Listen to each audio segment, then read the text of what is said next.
அபயக்கரம் கிடைக்குமா? விழி கிடைக்குமா? அபயக்கரம் கிடைக்குமா?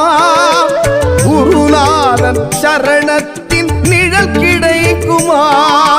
குருநாதன் சரணத்தின் நிழல் கிடைக்குமா?